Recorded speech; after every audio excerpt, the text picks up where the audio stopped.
Finally. All right, maybe I will.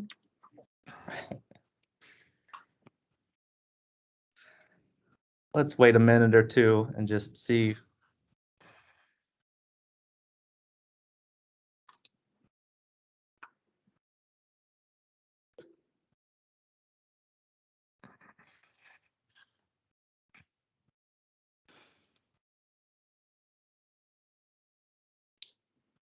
So we're starting to get a little filled up here.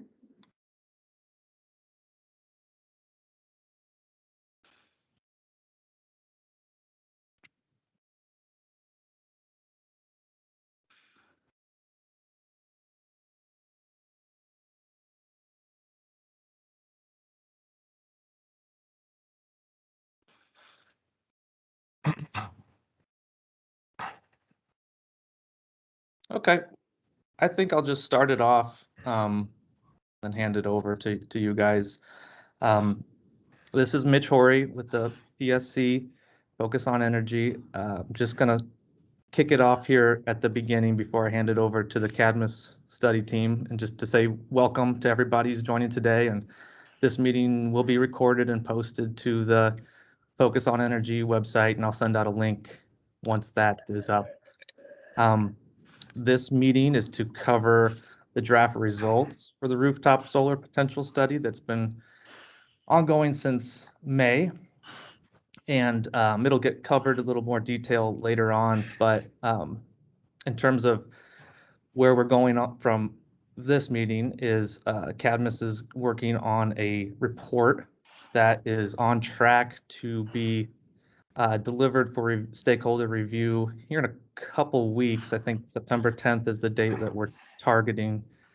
For anybody that was involved in the energy efficiency potential study review, this will be more of an abbreviated review period just by nature of the timeline for this study. So we're trying to work in, I think it's about 10 days for review, whereas the EE study, I think, had a full 3 weeks.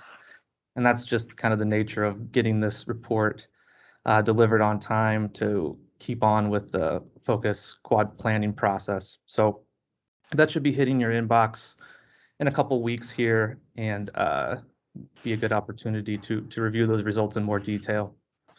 I also just wanted to say thanks to everybody who's provided input along the way on the assumptions worked into the economic scenarios that will be discussed. I think it's in a much better place because of that stakeholder expertise. So I really do appreciate that input, and look forward to a good discussion today. So with that, I'm going to hand it over to Jeremy at Cadmus to take us through the rest of the presentation. Great. Thank you, Mitch. Webinar logistics and guidelines are the same as always.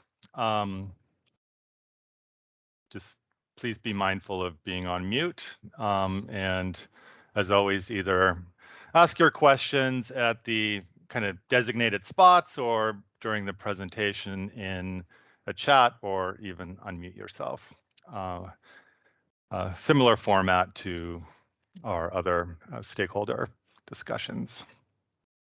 Our agenda today, we're going to cover our draft rooftop potential results. So that will include the technical potential and the market adoption simulations that we ran. Then we'll go over our economic scenario results. So just to recap, we had increased incentives, attractive financing, net metering, and an extended federal ITC scenario that we ran to see what simulated market adoption would do. Then we did a cost effectiveness comparison for rooftop solar projects to some of the efficiency measures from the potential study. And then we did some extensive income qualified research that we'd like to cover in detail as well. And Caitlin will go through that. So for our draft technical and market potential, we'll jump right in. And going into the technical potential, I just want to provide a quick reminder of what this is and also what it isn't. So the technical potential is an accounting of the suitable rooftop space in Wisconsin. So it accounts for shading and obstructions and orientation and pitch. And then it applies how much capacity can be deployed to those rooftops, and then we can calculate the energy production potential based on a capacity factor that our DGen model produced. So essentially, it correlates to rooftop space to businesses and homes across the state. What it doesn't account for here is any upgrades that would be needed to a home. So it's strictly the rooftops around Wisconsin. And so our results show a significant potential. And just a quick reminder about our study horizon. You'll see 2034 and 2026 kind of throughout this presentation. That's because we're essentially looking at a 12-year potential, and 2034 is the end of the study, and 2026 is the 4-year increment. And so, and given that technical potential really doesn't change much over the study period, the only thing that affects it is population increases and then efficiency increases or improvements of panels.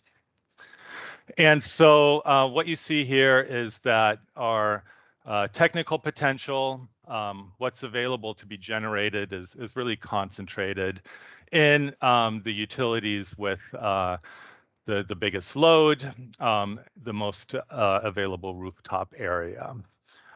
Additionally, it's worth noting that it's primarily located in the residential sector, so on single-family homes, both for our standard income and income qualified population segments. Essentially, the distribution corresponds roughly to the utility loads that we have from our EE study. And just a quick note on technical potential versus market potential.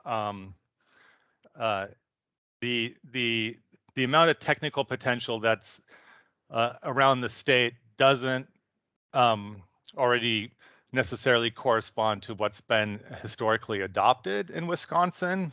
So these proportions of technical potential don't represent the proportion of solar that have already been deployed across Wisconsin. And we were able to look at these results by county. So the darker shaded areas show essentially counties with more technical potential, and the lighter shaded counties represent areas where there's less technical potential. So this again correlates to the homes and businesses that are built or exist throughout the state.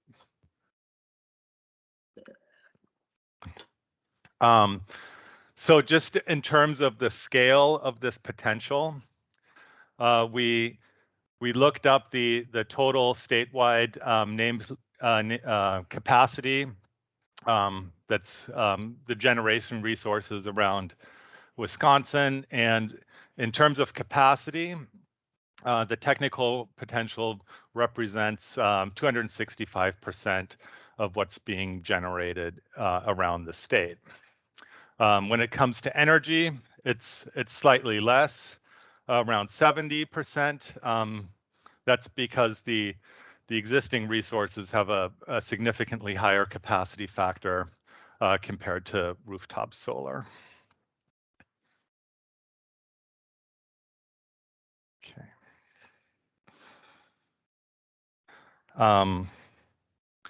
Maybe I think coming up next is market potential. Maybe I'll just pause here and see if there's any questions around. Yeah. Kathy had a question about whether technical potential largely correlates to population and roof space, and that is correct, Kathy. I don't know, Jeremy, if you have anything else to add to that. No. But No, she also has a point about rooftop versus ground mounted PV. Right. Ground mounted wasn't part of this study, so we're focused strictly on rooftop potential. And that's partially a function of the DGen model as well, right, Jeremy? Right, and yeah.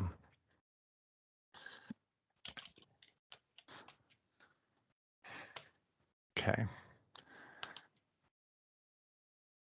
So I just saw Andy's chat. Go ahead.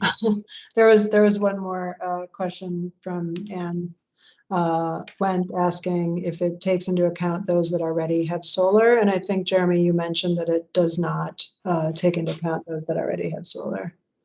The market simulation does. This is strictly based on the rooftop areas.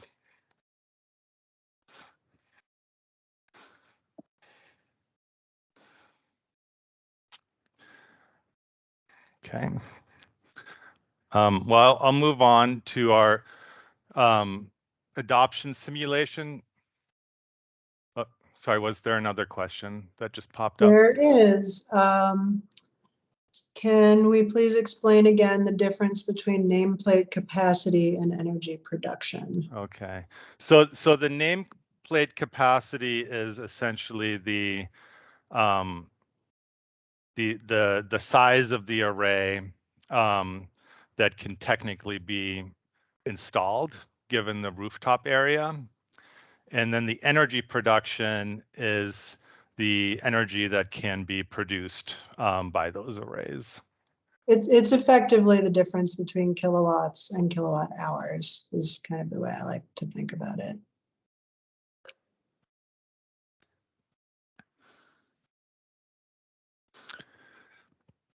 So moving on to our market adoption simulations. And I just want to give a quick reminder about how the simulation, how the model does the simulations. So it essentially based on all of the inputs that we've discussed in our previous meetings and by email, the model essentially optimizes a PV system for a customer in order to maximize the economic effectiveness, so the NPV of that system. And it also constrains the maximum size of it to the customer load. And then it calculates based on the economic attractiveness, essentially a maximum saturation. And then the model diffuses into that maximum saturation based on some innovator and adopter coefficients that had been calibrated by NREL for the model. So essentially, that's how the simulation works. It's sensitive really to the economic attractiveness of the systems that are deployed. So the more economic they are, the higher the maximum adoption is, and the more potential or the more adoption is simulated to diffuse into the market. And just a couple of quick reminders about our baseline assumptions that we've discussed. There's, of course, the compensation schemes of net billing and net metering. So our net billing utilities are WPS, WPL, and WEBCO, and the rest are net metering. We included incentives to calculate the kind of baseline simulation, and there were 500 for residential, and then 10 cents per watt up to a maximum of 50,000 for commercial systems.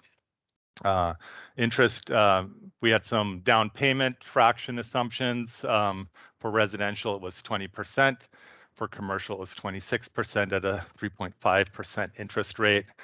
And then our current ITC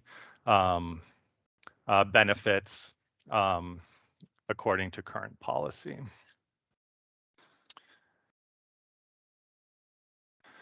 And so our simulation, the market so in order to simulate the adoption, we started with, or the model starts with what's already adopted in Wisconsin. So we did research with EIA data and PSC report, and essentially established and estimated how much PV solar had already been adopted in the various utilities across the state, and for both commercial and residential systems. And essentially that serves as the starting point for future market adoption. And as I noted before, the historicals don't correspond necessarily to the utility size or the load or the customer population. For example, relative to its size, Madison Gas and Electric has really had the kind of historical, the biggest proportion of historical adoption, and WEBCO, despite its size, has been relatively low. And so this chart shows the cumulative simulated market adoption each year through 2034, and simulates an annual growth rate across in total at about 30%.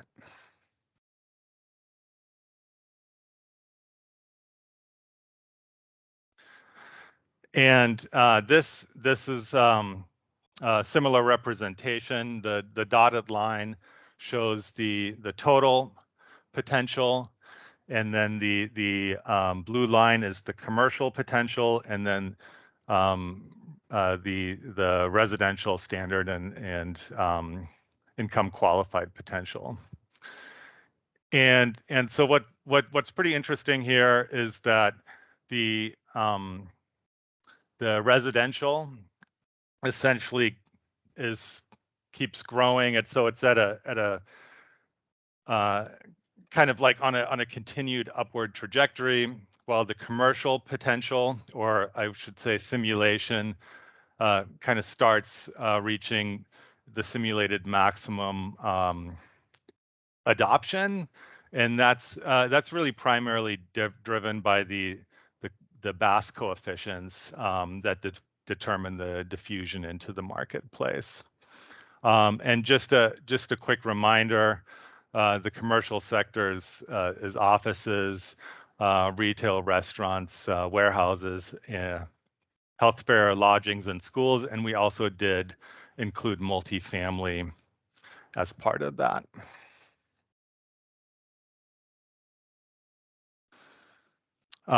This is essentially a similar slide showing the simulated adoption for our residential, for our baseline scenario for each year.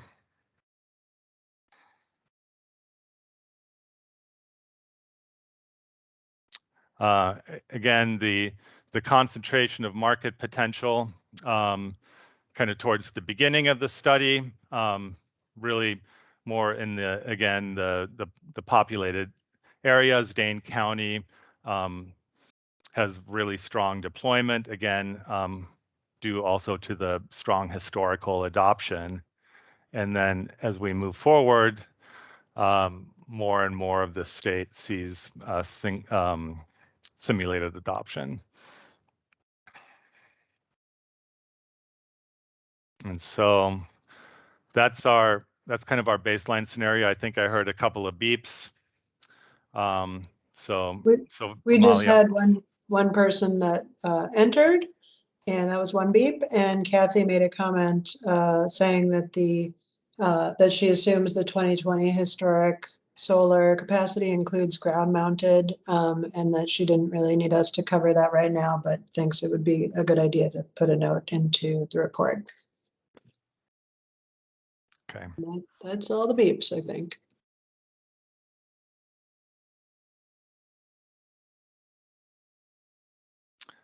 Actually, I got one question. Could I real quick? Sorry, I couldn't type fast enough, but Of course. on yeah, I noticed in 2020 you had the that there was some income qualified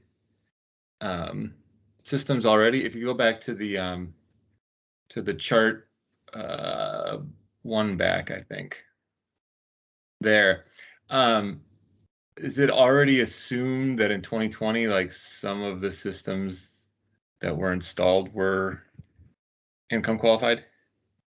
Yes. And that's like, I don't know. I mean, obviously we don't have the data right in front of us, but can you give any sense of like how you came up with? We basically distributed the starting point according to the essentially the distribution of population that qualifies as income qualified. So we didn't actually have any data on how many folks that already had systems were income qualified. So we essentially applied the same population distribution. Okay. I mean, I'm thankful for that point.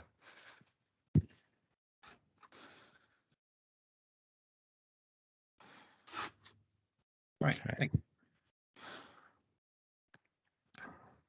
Okay. So I think sounds like we're ready to move on to our scenarios. A quick reminder about the scenarios that we landed on. So we landed on a net metering scenario after our discussions with stakeholders. So that would switch the state to 100% net metering and a maximum capacity limit of 5 kW for all customers. Excuse me. We increased incentives significantly, really, for the residential and for the residential sector, and then also even more for the income qualified sector. And we also increased them significantly for the commercial sector. We changed some of the financing assumptions. So we changed all customers to a 0 down payment and lower interest rate. And then we essentially extended the ITC by 3 years, and then reran all the models to see how that would affect the simulated outcome. And so this is for our combined commercial and residential scenarios or populations. And as you can see, of all of the scenarios, it's really the net metering one that simulates the biggest change in market adoption.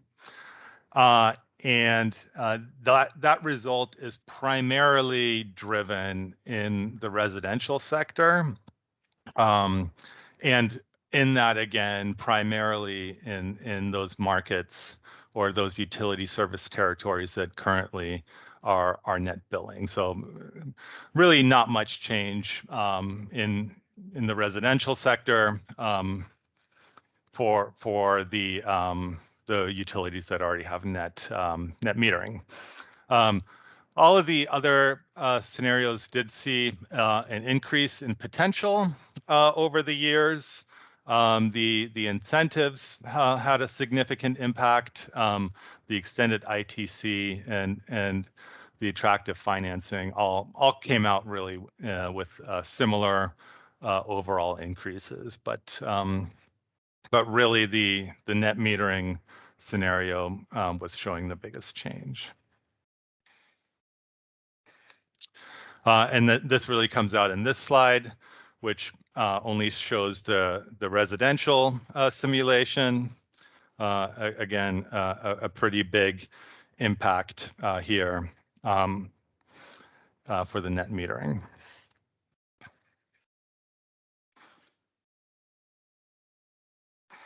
We just had a question. Can you explain why the net metering shows the largest change? What is it about net metering specifically?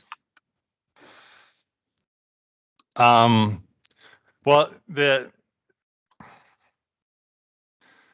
other than to say that it significantly changes the economic attractiveness of those customers when they can be compensated at essentially the utility rate versus the market rate. It really both makes them increase the project size and simulates additional adopters.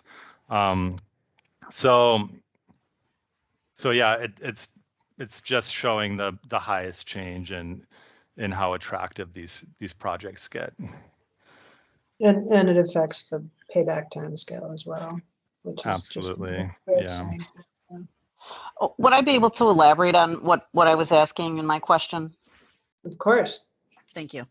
So, and the reason I'm asking is because maybe I just don't understand how you're defining net metering. If that is defined as a single meter that runs backwards and forwards so that at any given time of the day, the customer could be using more energy than they are generating, and on the flip side, perhaps generating more than they're using.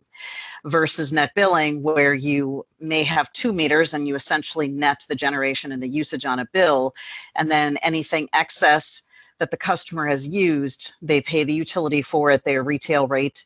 Anything excess that they've generated over the month, the utility, would compensate them at market rates. So is that how you're defining the difference between them? Because they're essentially still using their energy to offset their usage at the retail rate mathematically. It's the excess energy that potentially could be different in terms of compensation.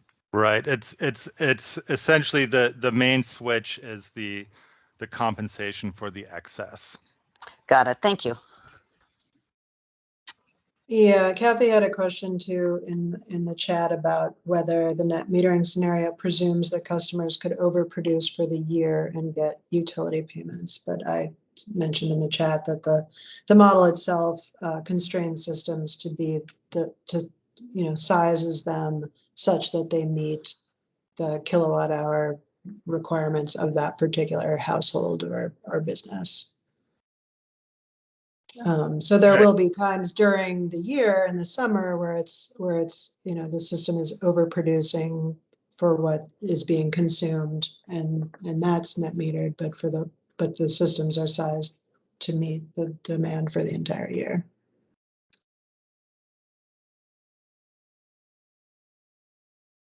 I don't know if you wanted to add anything to that, Jeremy, or if anyone has kind of I think questions. that's a good answer.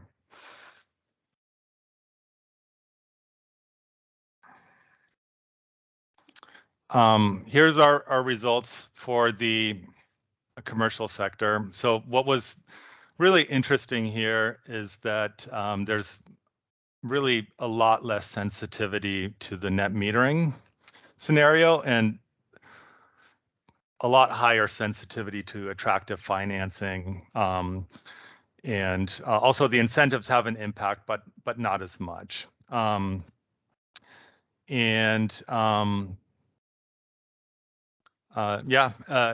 Pretty interesting outcome here. Also, what's noteworthy is that the impacts of net metering were kind of more evenly spread across utility service territories. So it wasn't only those utilities that switched, but also there was some change in utilities where essentially the maximum size was changed.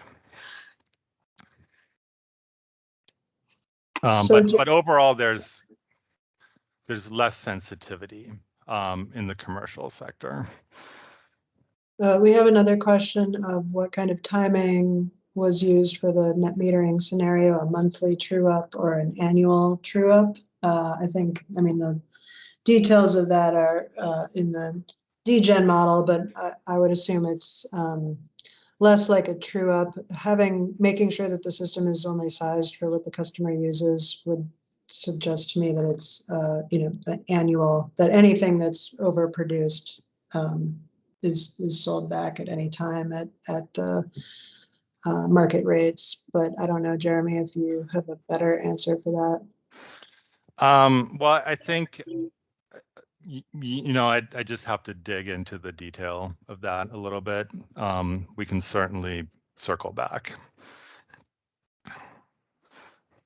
Yeah, my understanding is that it wasn't the functionality of the model wasn't necessarily a true up as it might be, like say an MG&E, which I have, enables me to, as long as I'm not producing more for the entire year than I'm consuming, I get all of that on an each month it looks at the past year to see whether or not I'm a net producer. But that kind of a lever didn't exist in the model from what we discussed with NREL. So I think in the net metering scenario, it just takes anything that's produced but not immediately consumed and gives that agent the market rate for that kilowatt hour. But like Jeremy said, we can double check on that.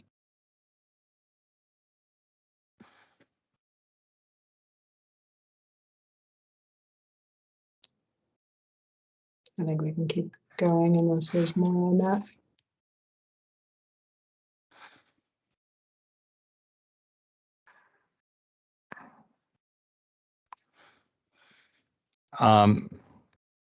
The next bit is our cost effectiveness comparison. So as part of the scope of the study, we calculated in a modified TRC cost effectiveness test for a representative solar project using a kind of a combination of program history from focus and some of the model inputs. And I would say model inputs and model outputs. And based on those factors, we calculated this cost effectiveness ratio and kind of the MTRC's pretty much the most frequently used ratio for the focus program. So it includes costs and program admin cost, and then on the benefit side, it's the avoided energy supply, and then avoided emissions. And so it's an interesting comparison because the incremental costs for energy efficiency measures are kind of between a baseline a piece of equipment that they would have installed, but for solar, it's really the cost of the entire system, so it doesn't have a baseline. But correspondingly, the benefits are higher because on the EE side, they're also incremental. And so this is where we came out for our residential system. We came out with an MTRC of 0.86, and for the residential side, and then 1.48 on the commercial side. And really, the commercial MTRC is significantly higher because the installation costs are a lot lower for those systems. And then we essentially selected, we looked at what some comparable measures from our energy efficiency study might be. So we tried to focus here on measures that are essentially the highest upfront cost, that would kind of reflect a similar calculus in an adopter's head about how much they invest. And so we show here some heat pumps and heat pump water heaters, and some commercial heating and cooling equipment, and heat pumps. So the MTRCs, I think, for these measures that we're showing are comparable. I think they're similar. And also on the residential side, on the commercial side, you know, the MTRC comes out positive, but is a bit lower than some of the high cost energy efficiency measures that we looked at.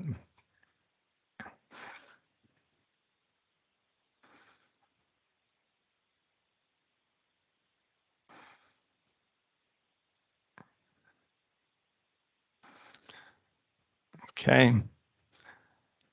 Sounds like no questions about this. I am going to turn the next bit over to Caitlin, who led the research around the income qualified sector. And Caitlin, I can just go ahead and advance the slides for you, and you can just let me know when you're ready for what's next. Thanks, Jeremy. That sounds great.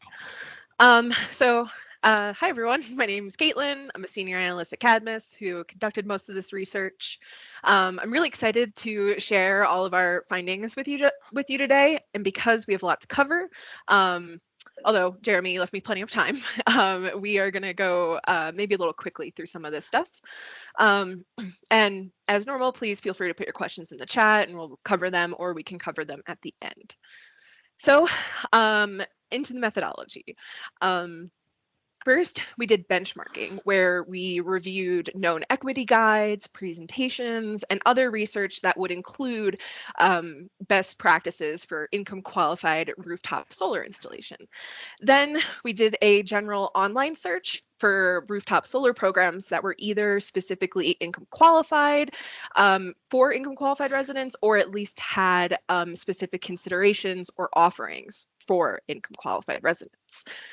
Ultimately, we ended up choosing 5 programs that, as a result of this review, we considered exemplary.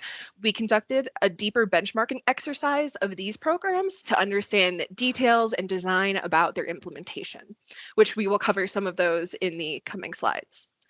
Next, we did a policy review where Cadmus, we reviewed Wisconsin energy and solar policies to understand if there is existing legislation that might inadvertently create barriers for income qualified solar adoption. In addition to web articles surrounding solar policy in Wisconsin, we reviewed state legislator and tariffs directly. These included utility tariffs, energy administration codes, and regulation on renewable energy systems.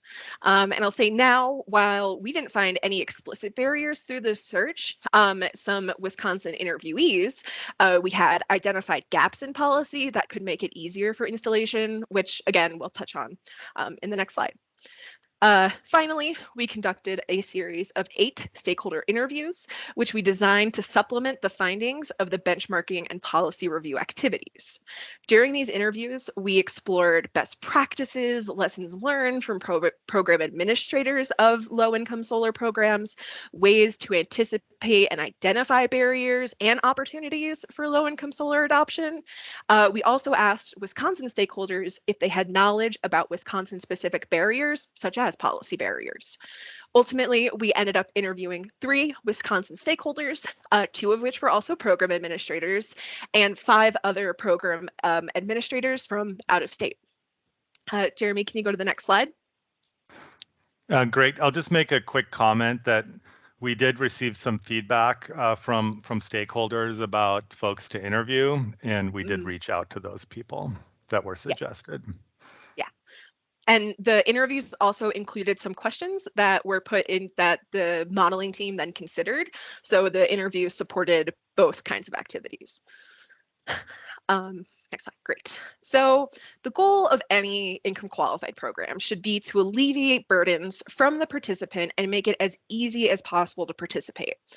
Today, we're going to go over 3 of the main barriers/burdens to solar adoption for income qualified customers that we identified. So first, and I think the thing that most people think about when we consider barriers for income qualified residents is the cost. And most importantly, income qualified residents put emphasis on the upfront costs. So a program should prioritize reducing those costs in any way possible. And this could include programs that may only be designed for ongoing incentives because they can provide flexible incentive options and make opportunities for low income residents to forego an ongoing incentive for the maximum incentive upfront. We saw that some programs, when we were doing the search, offered loans instead of like actual incentives or grants. And we just wanted to call out that that is absolutely something we would not consider a best practice. That only delays debt burden. It does not alleviate it. So it's not really that helpful for income qualified residents. Additionally, a program designed to be inclusive of income qualified residents should make sure all costs are considered, not just the panel and installation costs. This could include permitting, grid connections, insurance, or other repair costs. And we'll go into those repair costs a little bit more on the next slide.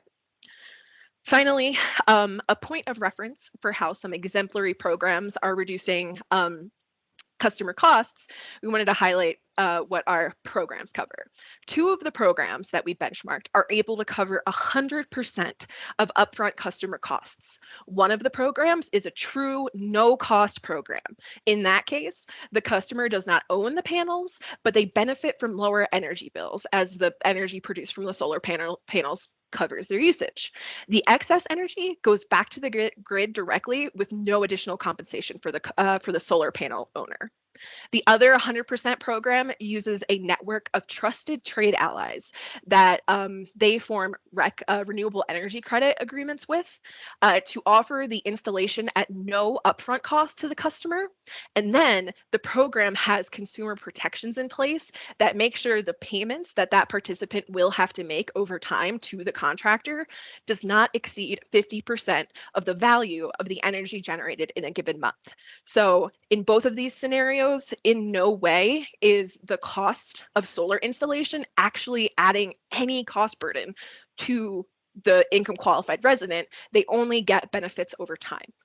The other programs range from about 30 to 70%, mostly depends on the rate at which the price at which solar panels would be purchased. And then on the right side of the slide here, we see, we'll talk about the opportunities for policy improvement in Wisconsin. First, third-party ownership can be key to getting low-income residents to adopt solar. This often opens up their opportunities because they don't have to pay the upfront costs. Right now in Wisconsin, third-party ownership is kind of in a legal gray area, which causes hesitancy from developers and potential program administrators from even attempting it. If Wisconsin could explicitly allow third-party ownership, it could open up opportunities for low-income residents, a more diverse set of programs available that organizations who provide programs for these residents can offer. And second, this kind of builds off of what we saw in those scenario findings, where statewide net metering can be extremely effective for promoting solar adoption in general. And we found that this is particularly true for income qualified residents. Since there is no current Wisconsin policy for net metering, since it's up to each utility to decide their rules, because these rules vary, that the amount the customer might be able to net meter, how much money they'll get for that energy, it makes it difficult and confusing for developers, program administrators, and of course, potential solar owners to even help participants understand the payback that they might be able to get. Additionally, if a net metering policy was created, it would give Wisconsin the opportunity to determine the true minimum for net metering, which would make it easier for potential solar owners to understand what benefits they will get. And another layer of that is that these income qualified potential solar owners are they're really busy people, and they are probably not experts in this area at all. So having to navigate conflicting rules that are difficult to parse out between one another could cause even more problems for them. Okay. And then next slide, actually. Great. So the second and pretty large barrier to solar installation is that the income qualified housing stock is typically quite bad. This applies to single family and multifamily alike. Many homes or buildings will have to be repaired before they can even get solar panels installed.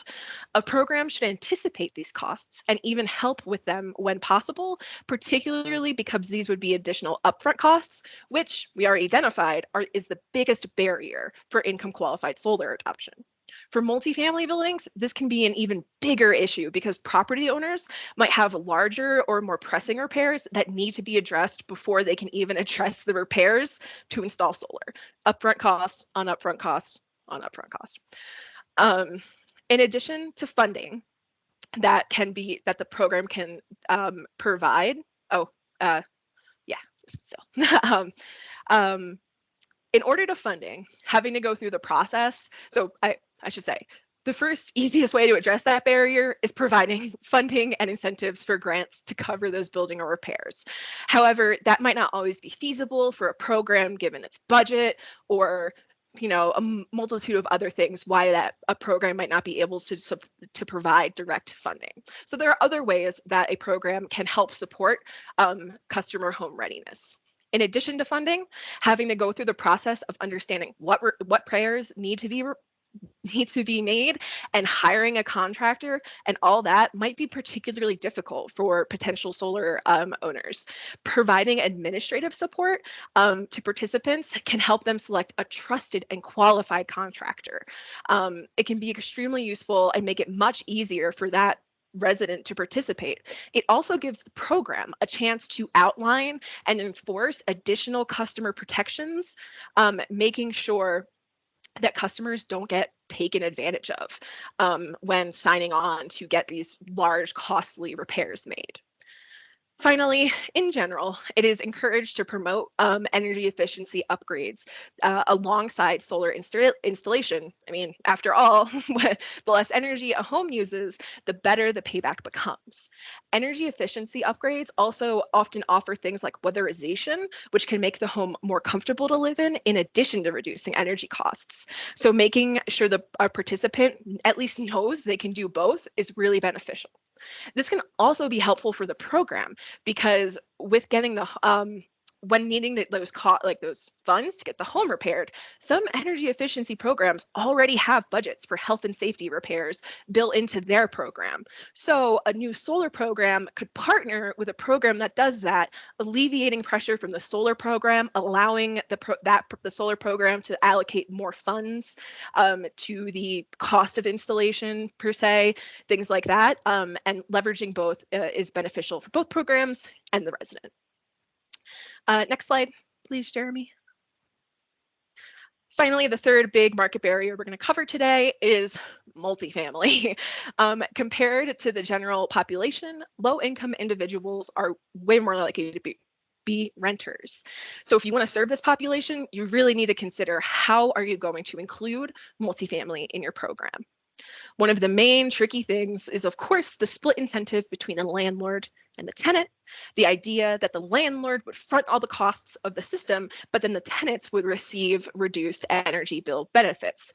Another problem is that there are even additional upfront costs of retrofitting master metered or buildings for net metering capabilities, because older multifamily buildings might be master metered, but getting that converted to sub metering can be super expensive, which again, another upfront cost that these places that don't have a lot of money to burn have to address to make solar feasible. But there are things that Wisconsin program administrators can do to help alleviate some of these burdens, some of these barriers. First, you can structure incentives for property owners. Basically, just try to make it more enticing for landlords who are ultimately the decision makers. A program could allow for property owners to receive the benefits of selling excess energy back to the grid, while the residents benefit from lowered electricity bills. Policy can also provide support in that directly. Policy that expands net metering minimums will make programs more attractive to landlords because they'll be able to get more payback that way. So that's a direct way that net metering could help income qualified populations. There's also this thing called virtual net metering. It's a really interesting technique. Basically, all of the energy from the array, the solar array that was installed on the multifamily building, goes back to the grid, and the utility tracks how much energy is generated. Then the tenant and landlord accounts get credited back based, an amount based on an agreement that the resident and the energy or the utility would have agreed to when the solar panels were first installed. This allows you can avoid the additional costs of retrofitting metering while enabling the landlord to receive increased benefits along with the tenants. So it's all about trying to get these multifamily barriers addressed in a way that is more beneficial for landlords while not sacrificing benefits for residents. Jeremy, next slide. So one of the main deliverables of our research is an equity framework. On the slide here, you see on the left is the first page of it, and the second on the right side is the second page of it. I'm not going to go over it in extreme detail today. It'll be available to read in the report, but I did want to orient you guys and highlight what it can be used for. So it's a 2-page document / infographic that you can see. We designed it as a checklist of questions that a program designer can ask themselves to see if their program is taking all these best practices into account and into consideration. It includes specific prompting questions to allow them to see what solution might be best, such as virtual net metering. We've broken the framework up into 5 principles, which you can see on the big icons and text at the top of the left. First one is engagement. It asks about who was involved in the program design and who is going to be communicating with potential participants directly. So it asks, did the program development, was it based on data or any outreach, primary research to the customers that is going to be served, for example, making sure that these deeper considerations are not lost in program design. The next is beneficiaries. Pretty straightforward. It's about who is going to be eligible for the program and how that eligibility was decided. And I should say overall, deciding eligibility is not a science, and especially designing it equitably. There has to be a lot of consideration about what you're using as a baseline is it only income, or is it race, or is it also communities that might have are really close to brownfields and are disproportionately impacted by pollution? It doesn't have to just be income, and some people would argue that it shouldn't just be income. The next is program and policy design. These are additional specific questions about the actual design of the program. It also includes some prompting policy questions to make sure the designer considers local policy when putting the pieces of the program together. The next one is burden. It's key questions about how the program is actually relieving the barriers of participation. It asks about incentive structure, to what kind of health and safety funding might be provided by the program. And it also prompts about administrative relief. So it's not just asking, oh, how much money are you going to provide to your participants? It's also asking, how can you holistically help these populations? And then finally, we have this outcome section that is a little bit different from the others. Instead of just a series of questions, there are also suggestions for potential key performance indicators that a program can use like over time to make sure it is successfully enacting these best practices and truly operating as an equitable program. It is by no means an exhaustive list of ideas, but more meant to kickstart how the program determines how it will measure success, impact, and maintaining equity over time. So that's a quick overview of the framework. And that's overall a quick overview of the income qualified research we did. Jeremy, you can go to the next slide. Does anyone have any questions or comments about the income qualified research? This is Mitch. I'll just jump in with a comment. Just for folks that were involved in the EE potential study, which also had looked at low income or income qualified potential, this research in part was spurred because the commission wanted to know more about opportunities for reaching that customer segment. And I think the slide before where Caitlin was showing the key performance indicators is important, because this is something that, these programs may not fit directly into the current focus framework in terms of how we evaluate their success. I mean, they kind of have a different charge in terms of, sure, they're going to get savings, but they just present so many additional benefits that can be difficult to quantify, but can also be really impactful when you try to understand what they are and what they can be. So I think, looking forward, this is good information. Things like right now, Focus isn't a low income program. It has offerings that provide tiered incentives, yet one thing programmatically to consider is that it's not separated from a cost effectiveness analysis. So these are policy types of considerations that I just want to make sure I commented on here too, is that a lot of programs that you all reviewed state or nationwide just exclude these types of programs from cost effectiveness analysis, just because their profile of benefits is kind of a different, set up differently for good reason. So thinking ahead for Focus on Energy, those KPIs that you listed and other considerations are really important things to think about if the portfolio were to go to direction to place more emphasis on income qualified customers. Yeah, and just building off of what Mitch was saying about cost effectiveness not really being a part of these programs, is we had one interviewee mention cost effectiveness, and they actually said that if a project is cost effective for them, it is not eligible for their low income program, because that's not what the pot of low income money is for. It's not for cost effective projects. It's for projects that are supposed to be helping people who would not otherwise be able to afford the installation. That's just an example of how people acknowledge cost effectiveness, but maybe don't prioritize it for these kinds of programs and offerings.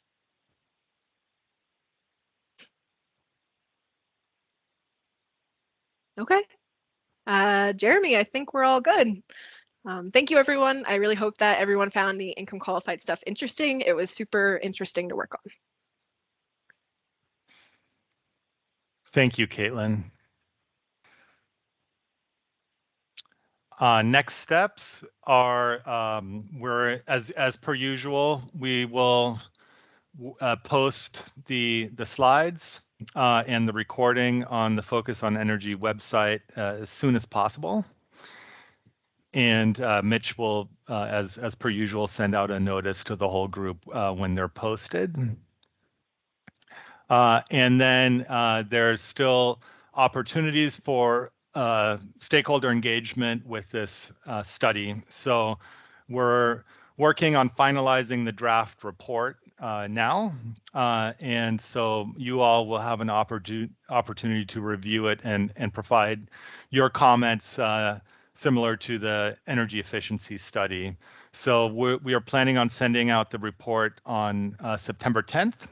And then asking for a fairly quick turnaround with that review due to kind of the constrained overall reporting timeline, or shortened, I should say. And as always, if anything comes up outside of this process, we welcome any feedback and engagement. Amalia's email is there, as well as Mitch's, and then I think many of you already have my email address as well, even though I will be on vacation for the next week and a half. And thank you all again for this meeting and all of the engagement that went into developing the baseline inputs and scenarios. I'm not sure, Mitch, did you want to say anything further before we close? I didn't have anything else. Just, yeah, reiterate what Jeremy said. Thank you, everyone, for engaging in this study, and please feel free to reach out with any questions at any time. Great. Well, thanks again, everyone. Bye. Thanks all. Thank you. Thanks. Yeah, thanks, guys.